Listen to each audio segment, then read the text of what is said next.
Hello, sisters and brothers of the Machinists Union and our allies in the labor movement.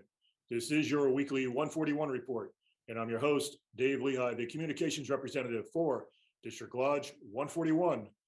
Our conversation this week brings you to Elk Grove Village, Illinois, as we get a tour of the financial office with Secretary Treasurer Alex Gerulis. We will talk about this important work that takes place here at the largest district inside the Machinists Union. Join us as we discuss this and other topics. All of this and more as our 141 report starts now.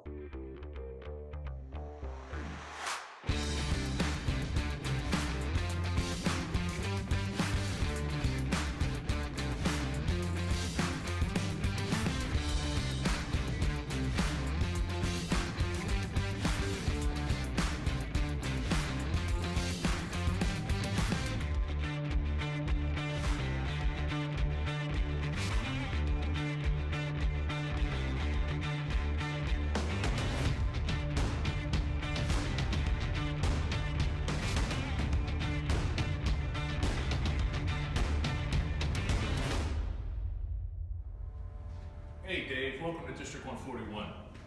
Brother Alex, how you doing? Nice to see you. Doing good, brother. Good. Why don't we go down to your office and sit down and have a little quick conversation? All right, I'll give you a little tour on the way down. Great, thanks. So this is District 141. We remodeled a couple of years ago. This first office here on the way to mine is for the AGCs when they come in from out of town. Guys? So this is our library. We got Assistant General Chairman Mike Marino and Special Representative Warren. Okay. They are now doing a Whip and Singer online class. This office was built to storage all the arbitration cases and for a place for the AGCs when they come into town to be able to perform some work. All right, awesome, great. Come on down to my office. All right.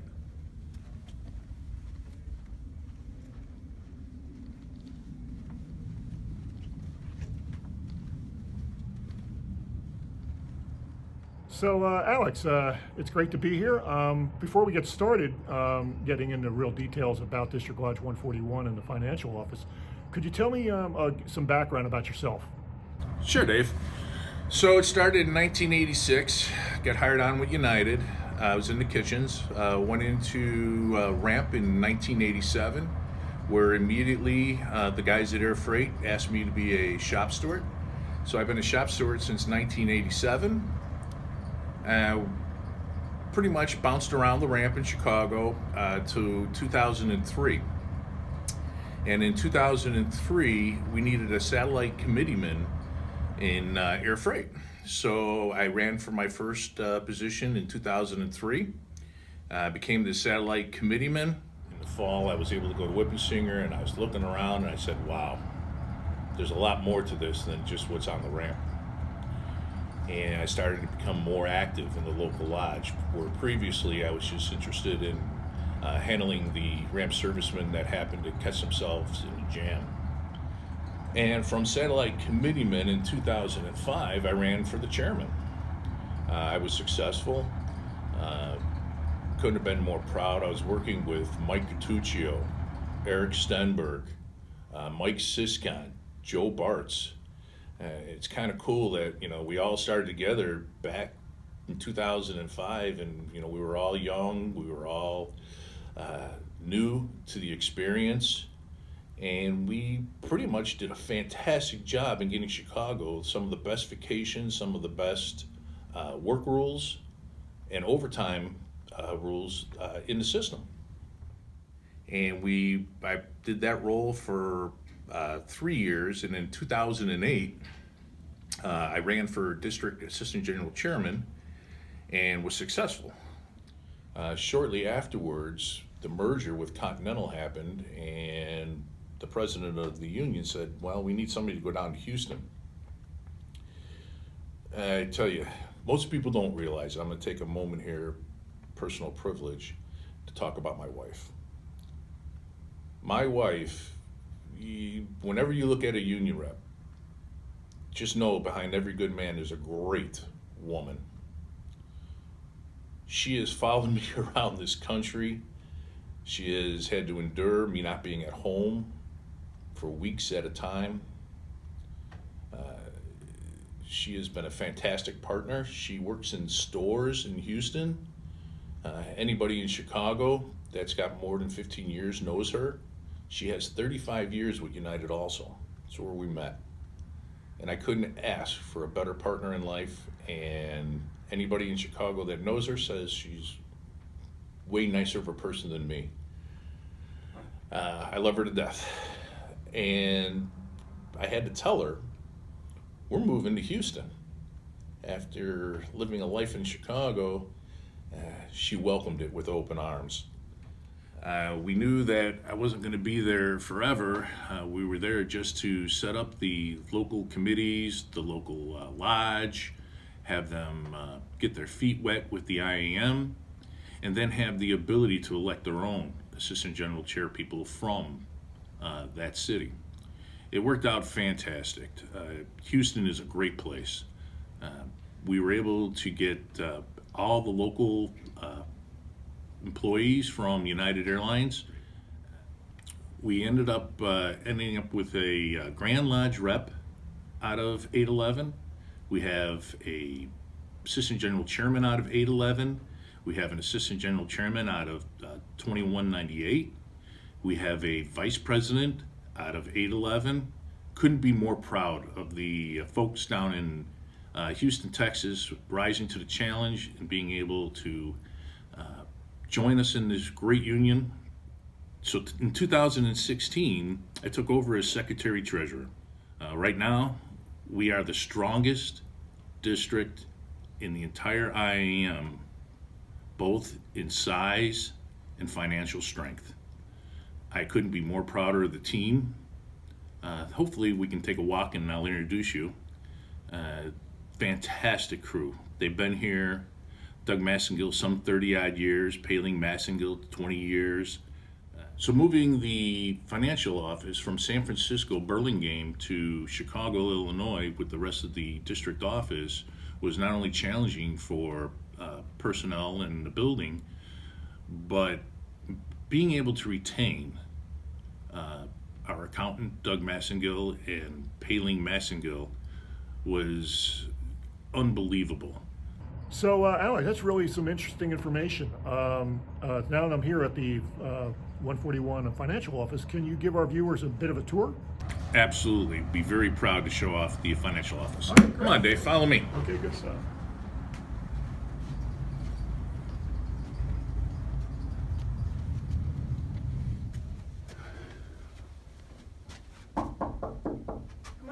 So the first office is Palings Massengill. Okay. Hello. Hi. Palings Massengill here. How are you, Paling? I'm Nice to good. see you. Yes, same here. Yeah. So, Alex, can you tell me a little bit about Palings, what Palings does? And Palings, could you tell us a little bit about who you are? So Palings is the assistant to the secretary treasurer. How long you been with? 25, 20? I've been with district for 22 years. 22 years, right in the middle. There you go. And Palings, where did you start out? What was your... I was hired by United in San Francisco back in 1987 as a ICSR, a part-time ICSR. And from there, I just worked domestic until 1999 when my work group, Public Contact Employee, was organized by the IAM. So we became union, and I got involved with the union and became the founder members of my local lodge, Local 1782. Yeah, wow, that's great. Yeah, That's and later I was recruited by the district to help out with their accounting stuff, and I just have been here since then. Great. Alex, what's the primary role of Palings? What does she do, and how does she assist you? Well, currently she is the prime source for the non-payers program that we put in 3 years ago. 3 years ago, when I looked at the dues-paying members, there was quite a few people that weren't paying dues. And so we started up the program, and Palings exclusively runs that program. And we go from local lodge to local lodge, identifying those that are working for the company and not paying dues. Okay. We have been successful. We just finished a campaign with UGE where there was 650 people not paying dues, and we are currently down to 65. That's great. That's really good. Great work. Great work. So, Paling, we appreciate being able to stop by and see you. Appreciate Yeah. the work you're doing. Thank you. Thank you Okay. for the opportunity to say hi to everybody. Okay, all right. So follow me now, Dave. We'll go over into the main section of the financial office. Okay. Good morning, Taylor. Good morning. So Taylor Crumple works for us for the last year. And what she does is she's the receptionist. Anybody who needs to come through the door and pay dues or need any quick questions answered, that's what she primarily does. She also runs the Expensify program that we have in place at the district, so that when a member travels on district business, if they need their reports and their money for per diem paid, this is the lady that takes care of them. So that's all electronic then? Yes. Okay. All right. It's really nice meeting you, Taylor. Nice to meet you. Okay. Hello. So this is Doug Massengill. He's been our accountant for the last 30 years? 38 years. 38 years. He's gone through 5 secretary treasurers. Yeah, let's say 5. I'm number 5. Nice, sir. Basically, when the companies hand over a check of all the dues that have been collected, his primary role is to then sift it out so that the Grand Lodge will get their per capita, the local lodge gets their per capita, and then he turns over all the names and dues to the next department we'll be going to, so that they can have their records updated and show that their members in good standing. Okay. All right. So, could you give me a little bit more insight, a little bit of what you do here, Doug? Well, I've been around for a long time, like you said, with a number of STs, so I'm kind of the source of information if people want to know about how things were done in the past or whatever. And my main job is to try and make sure that our operation here is efficient and we do a good job. As he said, my main thing is probably managing the DCOs and making sure the funds get distributed accurately. I also assist with the membership department that you'll visit later, just kind of helping them where they need some experience from an accountant. And then we do all the internal accounting here for the district, which is, you know, the normal things, paying the bills, running payroll. We pay a lot of expenses for traveling business reps or what have you. So I assist with managing that work. Appreciate it. Great information. Good stuff. Okay. All right, come on, Dave. Let's walk over to where all the members have their records updated. Okay. It is our DCO Okay. dues checkoff Yeah. office, and this is Nora. Hi, Nora. Hi. How you Nora doing? is our DCO specialist. She's a full-time employee that we hired on about 5 years ago. Okay. She is the best we've ever had. We love her. Good stuff. But if you ever wonder how your dues get from the company to the local lodge and how your records are updated, she's the Appreciate lady it. that makes it happen. So, how many years have you been working here?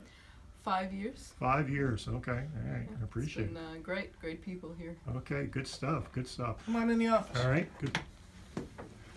Go ahead and introduce yourself. Introduce myself. My name is Carlos. I've been here for 6 months, I think. Okay. We do the DCOs as well, just anything to do with union members. All right. So you're part-time Yes. worker here. Okay. Yeah, well, welcome. Appreciate you, Thank you. doing what you're doing for the membership. Well, we got one more to visit. Okay. Hi, my name is Simona. I've been working here for 6 months as well. I also do the dues checkoff and taking care of the part-time or the members' dues, and that's what I do. I appreciate the work you're doing. Thank you very much. The membership appreciates it. They've been doing a great job. Okay. Good stuff. Come on, I'll show you the records room. Okay. All right.